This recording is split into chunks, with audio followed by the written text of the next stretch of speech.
What we have before us are data taken from the General Social Survey for the year 2016. These are responses to the general happiness item of the GSS, where respondents were asked, taken all together, how would you say things are these days? Would you say that you are very happy, pretty happy, or not too happy? And I've broken down responses by age category. The first thing we're going to do here is to compute our marginal totals to complete this crosstab.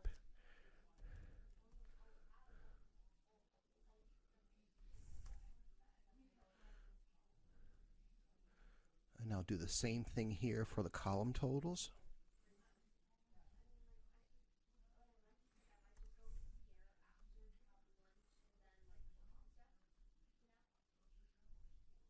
And there, do the autofill. And there are 2,849 respondents that offered valid responses to both the general happiness item and the age question for this particular year. Now let me go ahead and put a border around the cell frequencies to separate them from the marginal totals. And then we have a basic crosstab. Now the next thing we're going to do is to construct a column percentages for this table, since we don't want to interpret the table just in terms of frequencies, obviously. So to construct the column percentages,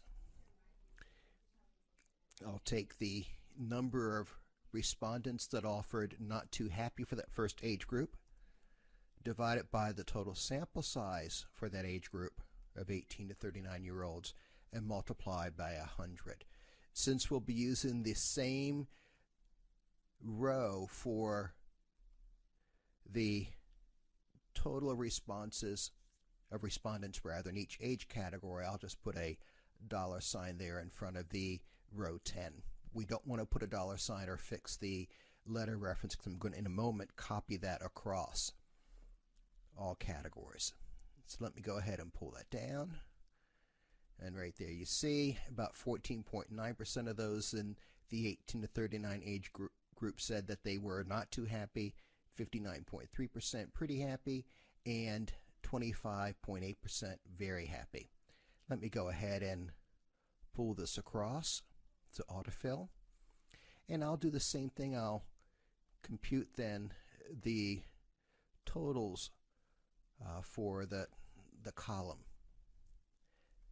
And I'll just add up these values here, and I should get 100% at the bottom of each column, including the total column, which is what I have here.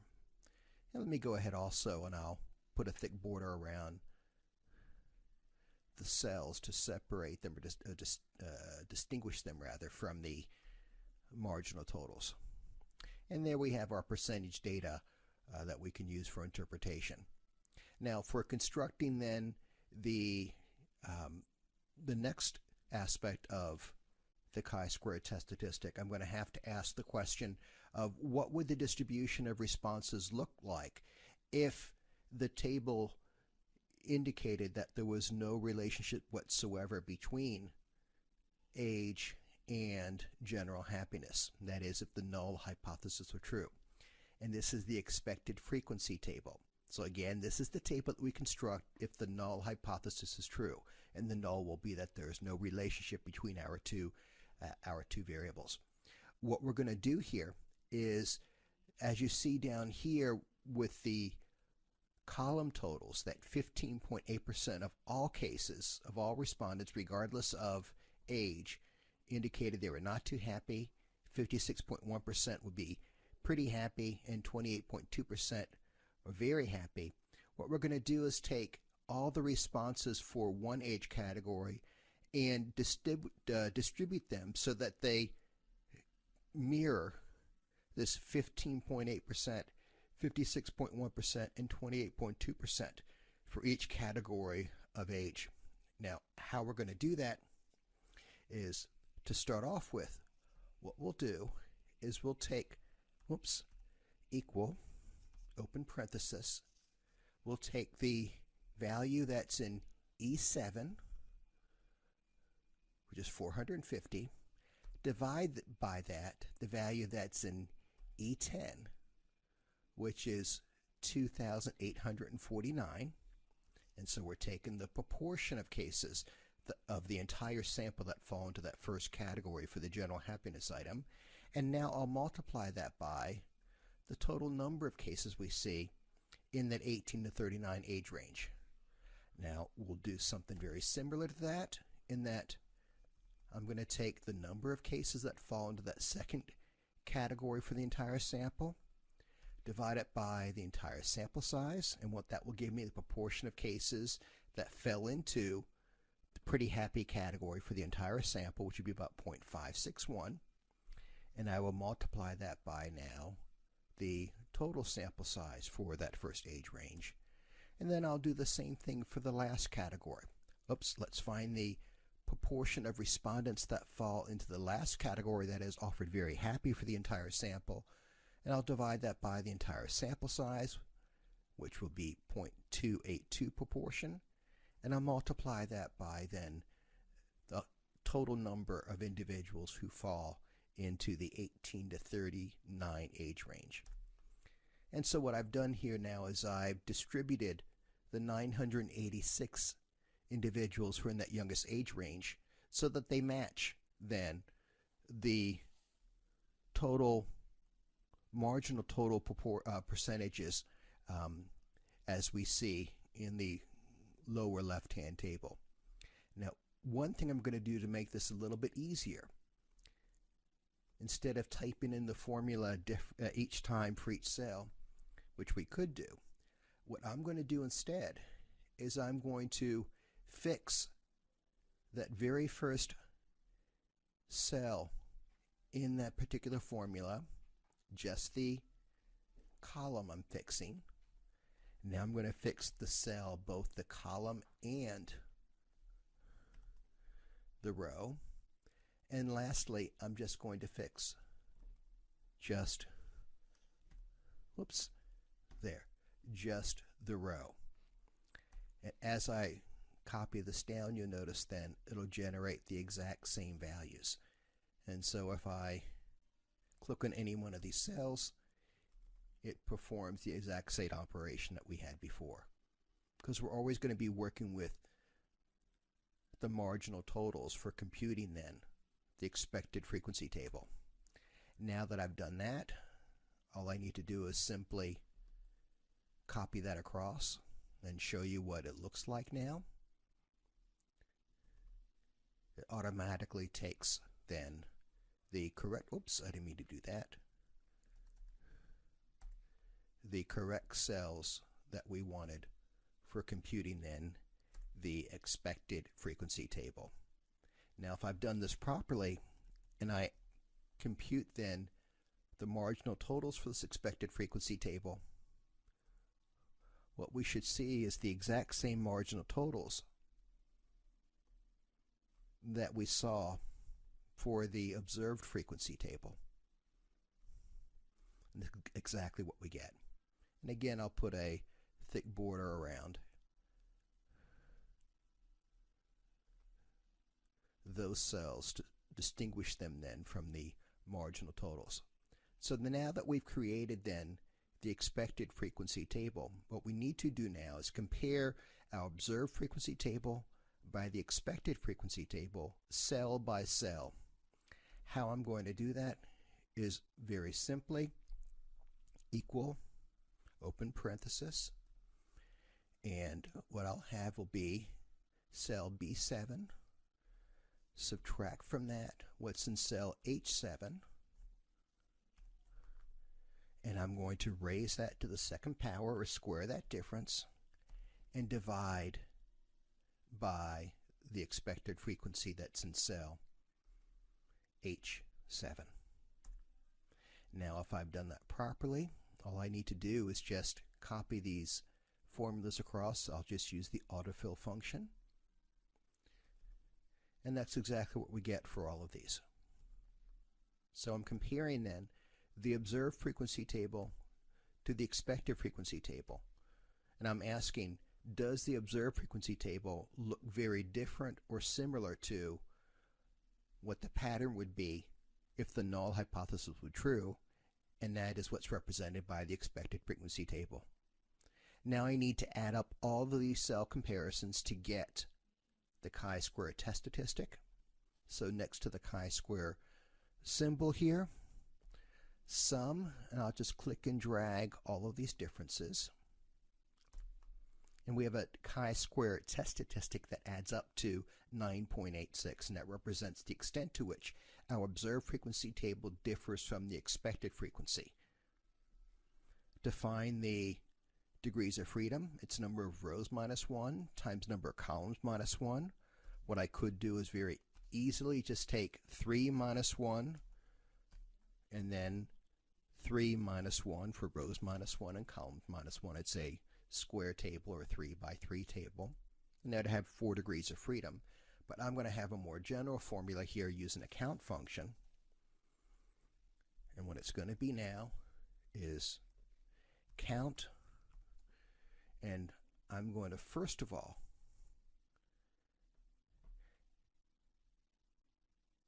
count the number of rows in the table, subtract 1 from that, and I'll multiply that by the count of the number of columns, minus 1. Now you notice when I do the count of rows and count of columns, I don't select the total sample size of 2849. I'll hit return. That should give me a degrees of freedom of equal to 4. Now to find the probability value, or how likely are we to obtain a sample that would generate a 9.86 chi-square for our observed frequency table if we were drawing from a population where the null hypothesis is true.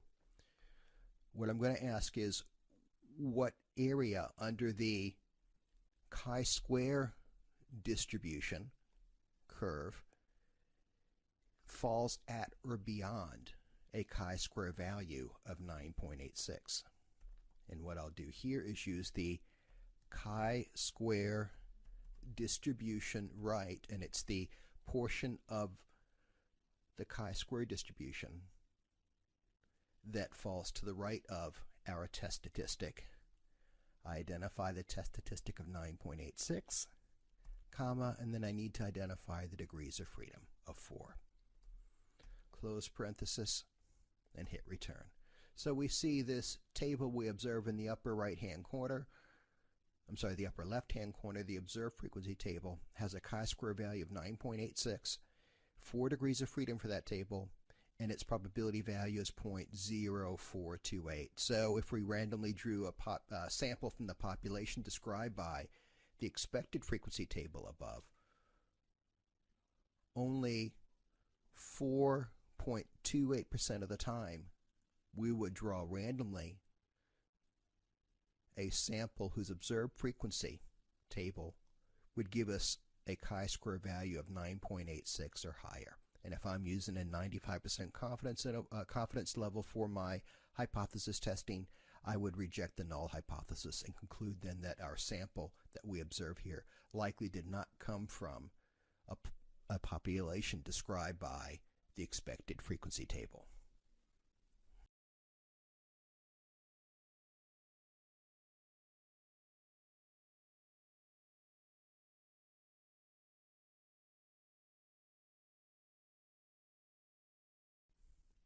Now using the same data that we had before, and you notice I've created already the observed percentage table, and we do that only for interpretation of our crosstab. We don't need that as a part of the steps involved in terms of computing the chi-square test statistic. But we also, though, do have to generate the expected frequency table, and that's the key thing that you'll need for this next approach. Using the same data, I want to show you how to use a chi-square test function that Excel has created for us.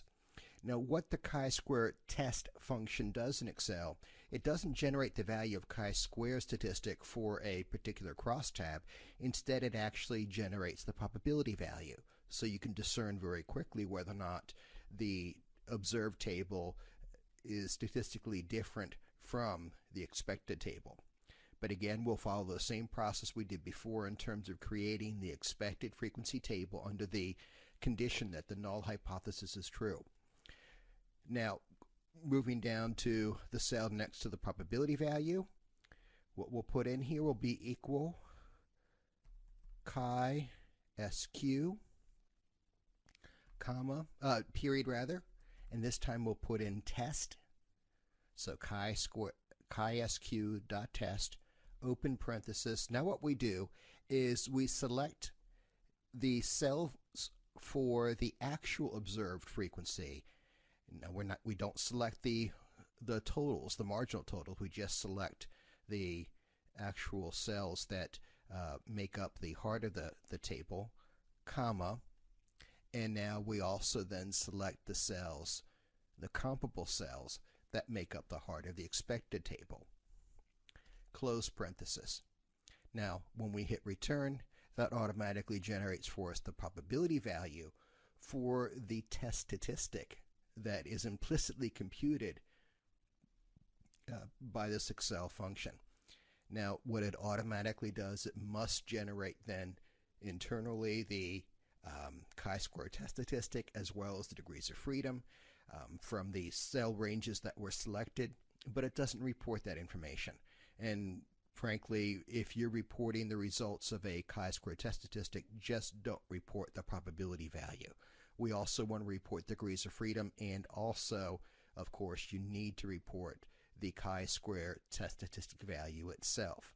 So it's a little curious that the chi-square test function in Excel only generates the probability value, but we can work backwards from the information that were from using other functions in Excel to then find the degrees of freedom as well as the chi-square test statistic. Let's go ahead and compute degrees of freedom, and we'll do this the same way we've done before. Using a count function, we'll count the number of rows, subtracting 1 from that. I should have opened with a parenthesis, and then I will multiply that by count the number of columns, which there were 3 here, subtracting 1 from that. And if I've done this properly, should get a degrees of freedom of 4. Now to find the chi-square test statistic, if we know the degrees of freedom and we know the probability value for the test statistic, we should be able to fairly easily then generate the chi-square test statistic value. Now, if you recall in the previous example, what we had was the Excel function chi-square.dist.rt, and in there then we would put in the chi-square test statistic value, comma, and then its degrees of freedom. And what this would do then would indicate what area under the chi-square distribution curve for the particular degrees of freedom would fall beyond to the right of the chi-square test statistic value. What we're going to be using instead is going to be the chi-square.inverse.rt function, where what we'll do here is we will put in the probability value for a given chi-square test statistic, comma, the degrees of freedom that we're working with. And then what it will do is indicate, well, given that there is so much area under the curve that falls above or to the right of a particular chi-square value, this being 0.0428 in this case, with 4 degrees of freedom, that's associated with, and it will return the chi-square test statistic that we're looking for. So that's what we're going to do here, use that new function in Excel for us. So equal chi-square.inverse.rt, and we identify the probability value, or the area under the chi-square distribution curve that falls to the right of the chi-square test statistic value we're looking for, comma, and then degrees of freedom. I'll just type in I16 and hit return, and we see there indeed that the chi-square test statistic of 9.86 is consistent with what we computed there in the very first example. We went from the chi-square test statistic to the probability value. Here with the chi-square test function in Excel, we generate the probability value, then calculate degrees of freedom, and from those two pieces of information, using the chi-square.inv.rt function in Excel, we can find the appropriate chi-square value that's associated with those degrees of freedom and that probability value, in this case of 0.0428.